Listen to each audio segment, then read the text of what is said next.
Well, Julianna, I know it might be difficult to put into words maybe at this moment, but what is the emotion like for you right now? I'm very, very happy. Very happy. I know you've never been short on confidence, right? But I mean, today, getting ready, walking to the cage. I mean, what was the feeling like? Was it still supreme confidence, or were there little moments of doubt, like, oh man, all this thing that I've been working for, it's finally here? I've been in this camp for so long, and it's been a tough road to get here. I've been calling for this fight since UFC 200, so for it to finally be here, that's over 5 years in the making. I'm just glad that, it's over and done with, number one. Number two, I was cool. I was calm. I was collected. I was cool as a cucumber, and I definitely think that made for a easy second fight camp, easy fight week, and a easy walkout. Yeah. Obviously, round one probably didn't go exactly as you drew it up, so I'm just curious kind of what's going through your head as round one's playing out, and I guess what the discussion was on the stool in between rounds. I mean, I wasn't deterred by any means in round one. I don't know if you've seen some of my past fights. Sometimes it takes me a little bit to get, shooken up and woken up a little bit in order for me to get going and to make those adjustments going into round two. I feel like round two, round three, I'm just warming up. So for me, that was I was not deterred by any means. In fact, I had her in an arm lock, I think, for a good portion of that first round, and the adjustments from my coach was just like, keep being you. You're doing great. Just keep going out there and just do exactly what you just did. So it was great.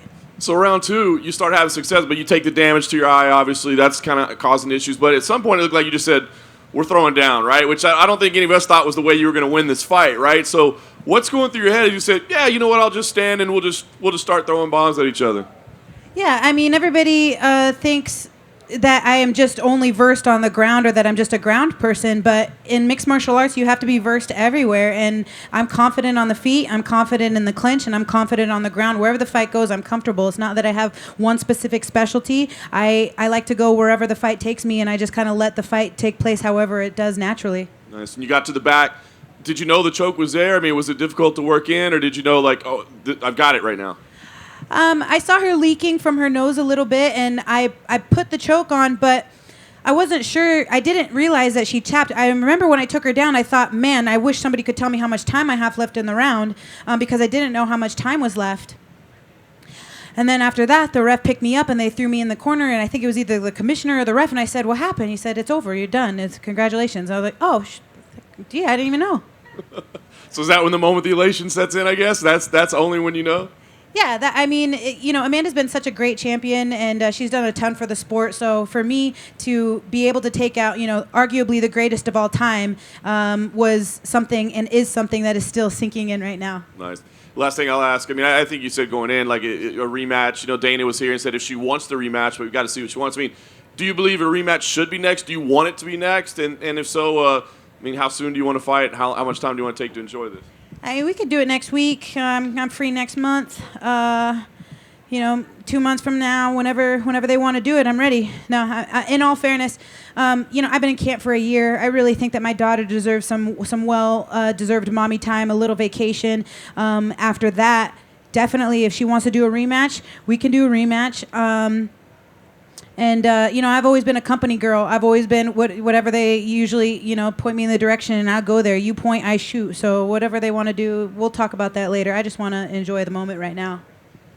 Julianna, congratulations. I saw you dancing when Amanda's walkout music was playing. You were dancing. You were that relaxed that you could dance before the fight. Do you normally do that kind of thing?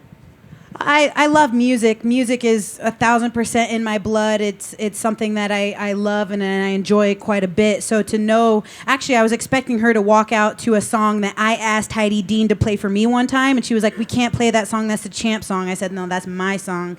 So when tonight, I was expecting her to walk out to my song, and I was going to be singing that song the whole time, but it ended up being a different song, and I was like, "Oh, well, this is a great beat to shake it to," and so that's what I did, and yeah, I was definitely cool, calm, and collected. I heard the commentator say she looks nervous. I was like, "What are you talking about?" I was dancing.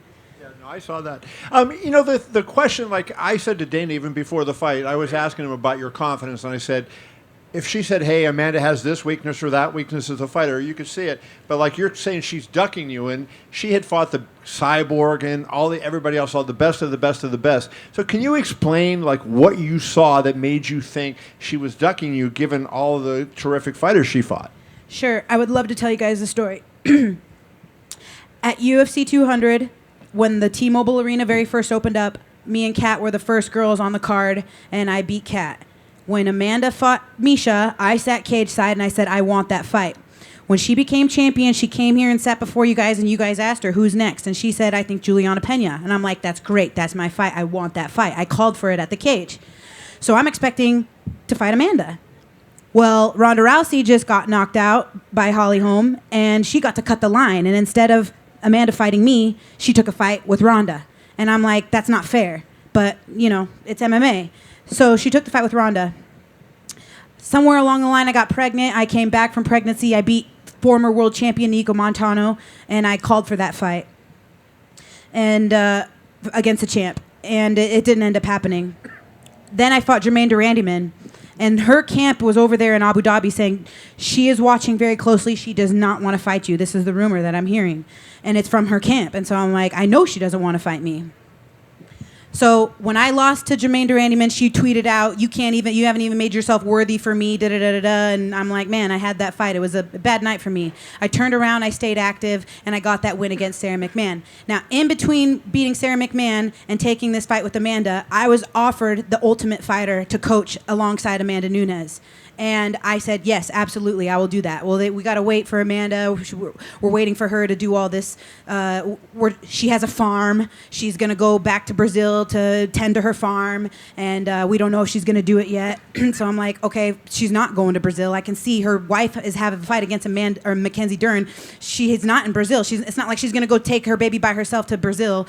And so then she said, no, I'm not going to do the Ultimate Fighter. And I'm like, of course you're not. So later on, we have the fight scheduled for August, and she pulled out.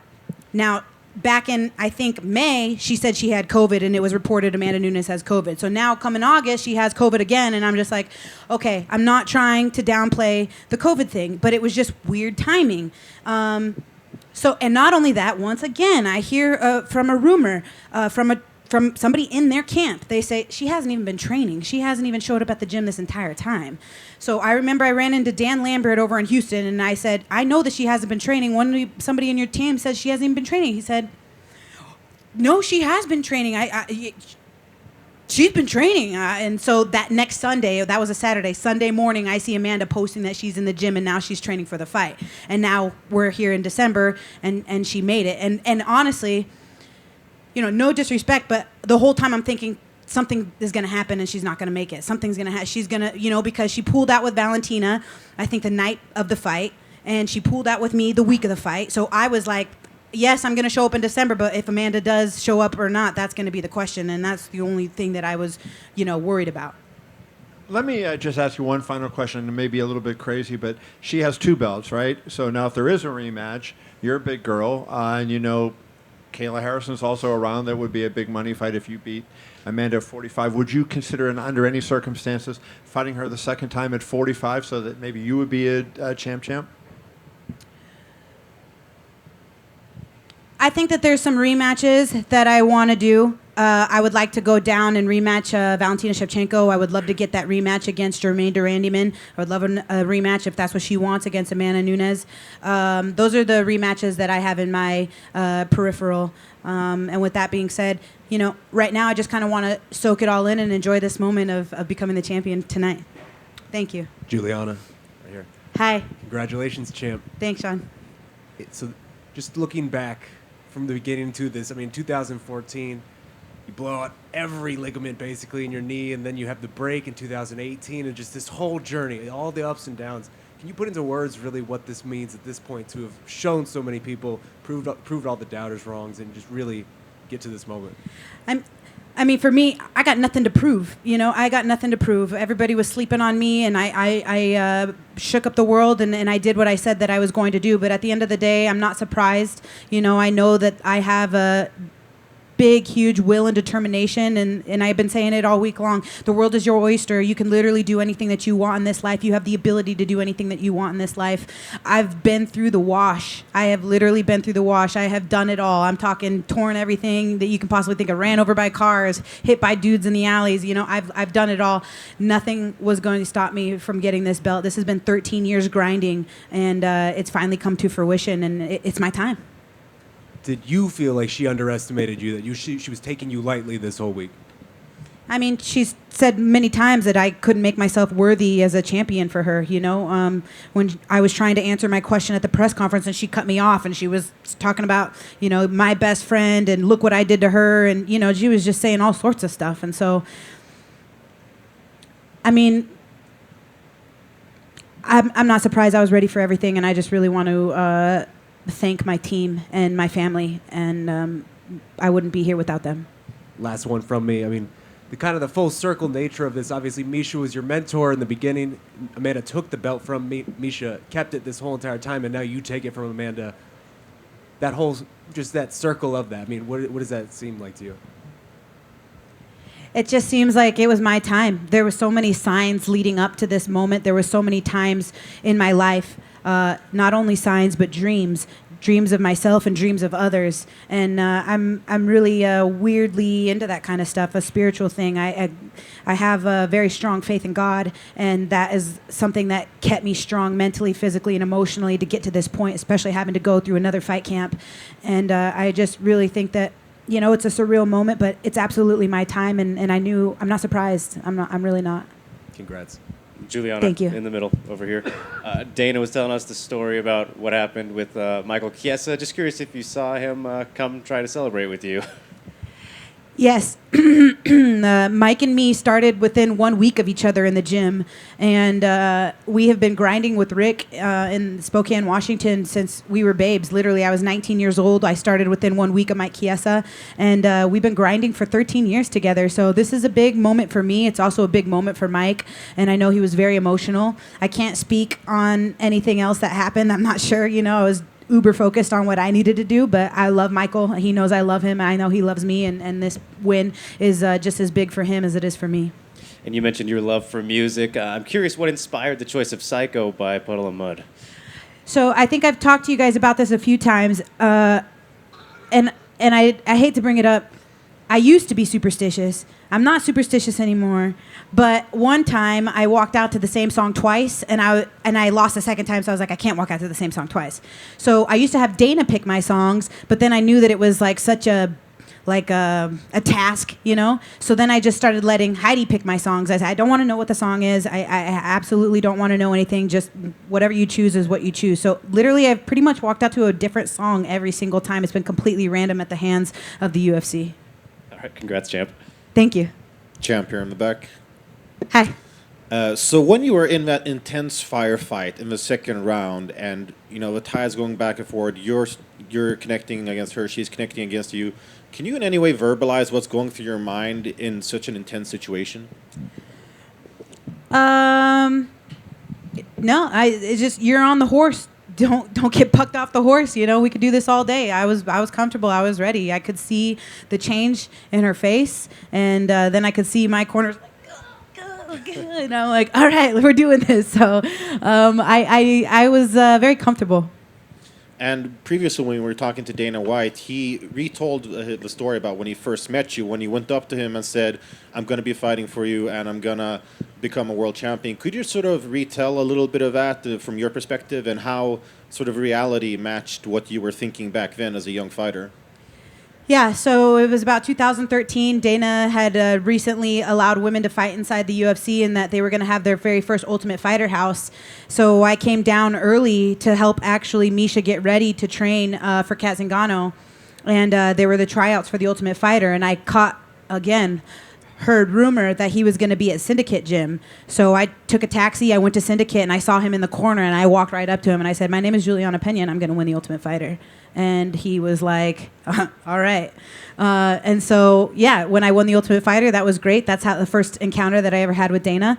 And, I've been telling him, too. I literally tell him all the time, I want that fight. I want that fight. Give me that fight. And I think maybe subconsciously he was just trying to protect me, like, no, you don't want that fight, he's trying to be like, trust me, you don't want that fight. But I've been gunning for it this entire time, and he finally gave me the opportunity that I've been asking for, and I'm just internally grateful for him giving me that chance. He gave me my shot, and I'm so happy for that. And last one from you, then. Obviously, you're a Venezuelan vixen. Have you gotten any chance to sort of, have you heard any word from like your fans in Venezuela and what this means to them? No, I haven't. I haven't even picked up my phone. I pretty much put my phone in dead zone for like the last week, so I don't even know where my phone's at. But I can tell you that, my dad is here. He's from Venezuela. He's from Machiques. I got family in Maracaibo. I got family in Caracas and the Isla de Mérida. And, I'm also Mexican. My mom is from New Mexico. She's also Native American. So I'm a mixture of all sorts of warrior blood. And I know that my Venezuelan family is extremely proud and happy for me. Venezuela has been going through a tumultuous time in their government. And if I can give any sort of hope or inspiration, motivation to any of those to stay strong, that's what I would like to do. And if I could be that representative for them, then, that's an honor. And I wear that very pridefully and humbly. I'm sure you can. Thank you very much. Thank you. Julianna, just one more for you right here. You mentioned The Ultimate Fighter a few times today. You're one of the elite members of the group now who've won a UFC belt and that show. Would you be interested if you guys do a rematch to now coach that in this scenario ahead of a potential second fight with Amanda, coach the reality show? Yeah, that's a great idea. I would love to coach The Ultimate Fighter. It's always been a dream of mine. And I would love for her to coach alongside me. I got nothing but love and respect for Amanda. I think that she's been a great champion. And coaching The Ultimate Fighter would be another dream come true for me. And actually, just one more. When you hopped on the cage after winning the belt, you kind of had like a primal moment there where you're screaming out. What was going through your head and your body at that moment? Well, I've been doing this for 13 years, and I've never jumped on the cage before, ever. I've never even got on the cage before. So they were like, get on the cage. It's like, oh, okay, this is my time to get on the cage. And when I got up there, I was like, oh, this is kind of scary. But I was just happy, and, in that moment is when it hit me that, you did it. So I was just elated, literally elated. One of the greatest moments of my life. Just went over here. This is the first time in UFC history that two moms actually fought for a championship. Do you feel like the promotion needs to create a new belt for you, the baddest mom on the planet? That is such a great point. The UFC absolutely needs to create a new belt for me. It needs to be the baddest mom on the planet. And, I'm not trying to take away anything from Amanda. She's a wonderful mother. But I gave birth to my daughter. And I know that, I feel like for giving birth, I am the first mom champ. And that, to me, is also a little feather in the cap. Julianna, one in the back. Wanted to ask what it means to you to be taking this belt back to Chicago to be the first world champion under your coaches there. Man, that's amazing. And I said it a long time ago. I'm taking this belt back to the lake, and I want to dedicate this to all of my team and all of my training partners. I literally have the best team in the world, and to bring it back to the lake and to bring it back to Chi-Town is such a pride for me. It's an honor, and I'm so excited. I also can't wait to take it back to 509, where my roots are from. 509, loyal to the soil. Washington State is where I'm from, and I'll be back there soon as well. Thank you. Thank you. Julianna down here. Obviously, Amanda held belts in two different weight classes. Would you like to have a rematch at featherweight, or would you like the rematch at bantamweight? Do you have a preference, or? We can rematch at 135 pounds if she wants to do that. But whatever the company decides, it would be great to obviously be a two division champion. Even to go down to 125 and face Valentina down there would be great too. Right now, though, I just want to soak in the moment of becoming the champion tonight and just relish in that for a little while. But you're saying that you'll do whatever the company want to do, but now you've got some pulling power. You're a champ. You can flex those champ muscles. Why don't you do that? I'm sorry. I can't hear you. And can you ask your question again? I'm so sorry. I was saying that you've got some pulling power now that you're a champion. You're saying that you'll do whatever the company wants to do. So why don't you just do what Julianna Pena wants to do? That's true. That's very true. Thank you for that. The UFC, I'll do what I want to do. No, I'm just kidding. Yeah, I'm willing to work. I'm easy to work with. Whatever makes sense. If it don't make money, it don't make sense. And, if it's something that is, good to me and great for me, then of course I'm going to do it. Julianna, just one more quick one for you. Yes, sir. When Michael Bisping beat Luke Rockhold, everyone talked about this was this huge upset, and he was like offended by it, being like, I knew I was going to win this fight. It's not an upset in my mind. When people are talking about this now being like one of the biggest upsets in UFC history, does that warm your heart, or does that feel like an insulting thing to you because they're maybe downgrading your skills to a degree? I definitely think that people have been sleeping on me, and they have not been putting any respect on my name. They haven't been giving me as much credit as I feel like I deserve. You know, whenever the commentators talk about, Amanda Nunes, they'll say everybody else's name but mine. And I mean, they can't even spell my name right. They don't ever put the tilde over the N, so there's little things where I'm like, man, can I get some respect? But with that being said, I wasn't surprised. My coach's eye, Rick Little, is very good. And he told me a long time ago in 2013, when I beat Kat Zingano at UFC 200, you can beat her. And then I sat cage side when she fought Jermaine Durandiman, and I was like, yo, coach, I can beat her. And so for me, I'm not surprised. For everybody else that was sleeping, wake up, and I'm here.